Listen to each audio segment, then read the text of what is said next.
सकाळपासून तुम्ही ठेवलेल्या स्टेटसची चर्चा आहे.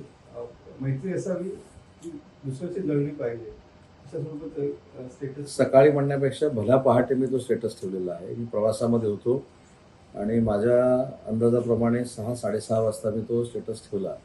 पण तो स्टेटस ठेवल्यानंतर एवढी चर्चा होईल याची मला कल्पना नव्हती.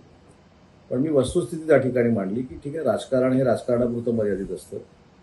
त्याच्यानंतरचे आपले ऋणानुबंध जे असतात ते जपायचे असतात आणि ते जपण्याचं काम आमचे शिवसेनेचे पक्षप्रमुख आदरणीय एकनाथ शिंदे साहेब आणि मनसेचे पक्षप्रमुख राज ठाकरे यांनी दोघांनी मिळून केलं. आणि ते ज्यावेळी भेटले त्यावेळीपासूनच काही लोक ते कशासाठी भेटले, का भेटले याच्यावर चर्चा करायला सुरुवात झाली. आणि म्हणून माझ्या मनातले जे भाव होते, भावना ज्या होत्या त्या स्टेटसमधनं मी मांडलेल्या आहेत. त्याच्यामध्ये काय ते वैयक्तिक कोणी घ्यायची गरज नाही. आणि खरंच कोणाची जर जळली असेल तर त्यांना ते लागणार आणि जळली नसेल तर लागणार नाही. आता काही दिवसांमध्ये सुरू आहे हे तुम्हाला माहितीच आहे. म्हणजे गुजरात आणि मुंबईला जोडणारे बुलेट ट्रेन का असावी असे अनेक प्रश्न विचारले गेले. पण साधारणपणे गणेश नाईक यांचं म्हणणं असं आहे की आता बुलेट ट्रेन चालू झाल्यानंतर गुजरातमधून महाराष्ट्रामध्ये किंवा मुंबईमध्ये लोक येतीलच व्यवसायासाठी. पण आता आपल्या लोकांनी देखील त्या बुलेट ट्रेनचा वापर करून गुजरातमध्ये जाऊन व्यवसाय केला पाहिजे किंवा तिकडे केलं पाहिजे. नाही, त्यांच्या या स्टेटमेंटचा खरं तर अर्थच लागत नाही. पण बुलेट ट्रेन ही कशासाठी चालू आपण करतोय, कारण शेवटी मुंबई हे आंतरराष्ट्रीय शहर आहे आणि आंतरराष्ट्रीय शहरामध्ये येणारी लोक असतील, असणारे उद्योगधंदे असतील किंवा अन्य काही बाबी असतील, हा कनेक्ट अहमदाबादशी व्हावा आणि अहमदाबादचा कनेक्ट मुंबईच्या आंतरराष्ट्रीय शहराशी व्हावा यासाठी बुलेट ट्रेन ही सेंट्रल गव्हर्नमेंटनं सुरू केलेली आहे. आता सेंट्रल गव्हर्नमेंटचं नेतृत्व माननीय पंतप्रधान नरेंद्र मोदी साहेब करतायत, अमित शहा साहेब करतायत. तर गुजरातमध्ये जाऊन उद्योगधंदे करावे, मुंबईमध्ये येऊन उद्योगधंदे करावे हे जाहीर बोलण्यापेक्षा मला असं वाटतं की केंद्र सरकारकडे काही गोष्टी जर मांडल्या त्यांचं नक्की म्हणणं काय आहे हे महाराष्ट्रातल्या जनतेला देखील कळेल आणि त्याच्यानंतर त्यांना काय म्हणायचं होतं हे देखील कळेल. टिपू सुलतानचा महापौर आहे महाराष्ट्र राजकारणात खूप होते. आज खासदार छत्रपती शाहू महाराज असं म्हणाले की छत्रपतींचा आदर्श घेऊन टिपू सुलतान जो आहे तो पुढे जात होता. कोण म्हणाला? छत्रपती शाहू महाराज खासदार कोल्हापूरचे. मला कोण म्हणालं काय याच्यावर टीका टिप्पणी अजिबात करायची नाही.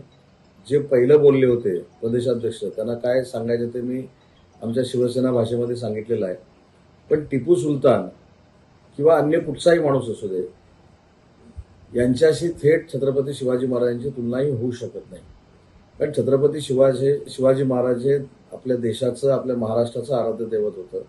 छत्रपती शिवाजी महाराजांच्या आदर्शामुळं, छत्रपती शिवाजी महाराजांच्या कार्यप्रणालीमुळं आज महाराष्ट्र उभा आहे हे जगजाहीर आहे. त्याच्यामुळे छत्रपती शिवाजी महाराजांची कोणाचीच तुलना होऊ शकत नाही. कोणी त्याची तुलना करण्याचा प्रयत्न केला याच्यावर मला बोलण्याचा अधिकार नाही. पण माझं मत आहे आणि शिवसेनेचं मत आहे की छत्रपती शिवाजी महाराजांच्या बरोबर कोणाचीही तुलना होऊ शकत नाही. राज्य मंत्रिमंडळामध्ये काही फेरबदल होतील असे संकेत या ठिकाणी मिळत आहे. राज्य मंत्रिमंडळामध्ये फेरबदल होतील किंवा होणार नाहीत हे फक्त दोघंच सांगू शकतात. त्यांचं पहिलं नाव आहे राज्याचे मुख्यमंत्री देवेंद्रजी फडणवीस, दुसरं नाव आहे एकनाथजी शिंदे साहेब आणि 2 नाही 3 आणि आता तिसरं नाव आहे सुनेत्राबाई. या तिघांना जर विचारलं तर मंत्रिमंडळामध्ये बदल होणार आहे, कोणाचं प्रमोशन होणार आहे, कोणाचं प्रमोशन होणार नाही आणि तो कधी होणार आहे हे सगळं तुम्हाला व्यवस्थित रेकॉर्डवर कळेल. सर, अजितदादांच्या अपघातानंतर म्हणजे रोहित पवारांनी 2 वेळा साधारणपणे याबाबत शंका उठवली जाहीरपणे. आणि जय पवारांनी इन्स्टा पोस्ट केली आहे की ब्लॅक बॉक्स जो तो नष्ट होऊ शकत नाही. सो यावरती तुमचं स्टेटमेंट काय आणि मागच्या काही दिवसांमधल्या सगळ्या स्टेटमेंट आणि घडामोडी तुम्हाला देखील ठाऊक आहे? सुरुवातीला तर पहिल्याच दिवशी 3-3:30 वाजता माननीय शरद पवार साहेबांनी याबाबतची भूमिका आपल्याच माध्यमातून स्पष्ट केलेली आहे. आणि अजितदादांच्या मागं आता ह्या सगळ्या ह्याच्यावर मी बोलणं हे योग्य नाही. जय पवारांनी जी काय स्टेटमेंट केलेली आहे हे त्यांच्या मनात काय नक्की चाललंय हे मी सांगू शकत नाही. रोहित पवार दररोज जे प्रेझेंटेशन देत आहेत त्यांच्याकडे काय माहिती आहे ही मला माहिती नाही. आताच्या सुनेत्रा वहिनींच्या नेतृत्वाखाली काम करणारे जे एनसीपीचे पदाधिकारी आहेत किंवा नेते आहेत ते वारंवार पत्रकार परिषद घेऊन ज्या काही गोष्टी सांगतायत त्याच्याबद्दल मी अनभिन्न आहे. त्याच्यामुळे नक्की काय चाललंय हे जसं तुम्ही बघताय तसं मी देखील लांबून बघतो. बरं सर, आता राज्यसभा ज्या आहेत त्याच्या संदर्भात जागा वाटप होणार आहे किंवा ज्या काही जागा आहेत त्याच्यामध्ये मवियामध्ये चर्चा सुरू असलेल्या राऊतांचं म्हणणं आहे, म्हणजे संजय राऊतांचं, आणि राज्यसभेवर जाण्याचा निर्णय हा संख्याबळावर घेतला जाईल असं आदित्य ठाकरेंचं म्हणणं आहे. साधारणपणे ठाकरेंच्या शिवसेनेनं राज्यसभा आणि विधान परिषदेच्या जागांमध्ये दावा केला आहे. दावा नुसता करून उपयोग काय, निवडून आलं पाहिजे ना. जर विधानसभेतल्या आमदारांची संख्या जर आपण बघितली तर 235 आमदार हे आमचे निवडून आलेले आहेत अलायन्समध्ये, आणि उर्वरित जे इतर आहेत त्याच्यातले देखील काही आमदार हे आमच्यासोबत आहेत. त्याच्यामुळे आम्हाला विधान परिषद असू दे किंवा राज्यसभा असू दे, ही अतिशय निवडणूक सोपी आहे, आणि ज्यांना कोणाला स्वतःचं अस्तित्व आजमावायचं असेल ते आजमावतील. पण शिवसेना असं म्हणते की संख्याबळ जास्त आहे, त्यामुळे आमच्या दोन्ही पदावरती आमचा दावा. शिवसेना UBT ना? नाही, त्यांनी महाराष्ट्राच्या सरकारवर पण दावा केला होता, केंद्र सरकारवर पण दावा केला होता, जिल्हा परिषदेवर पण दावा केला होता, नगरपालिकेवर पण दावा केला होता, महानगरपालिकेवर पण दावा केला होता.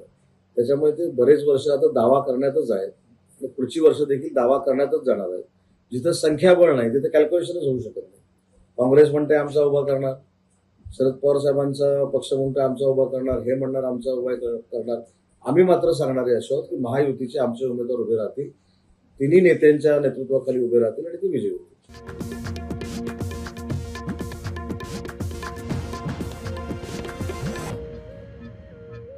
खरं तर यावेळी पंचवर्षीचे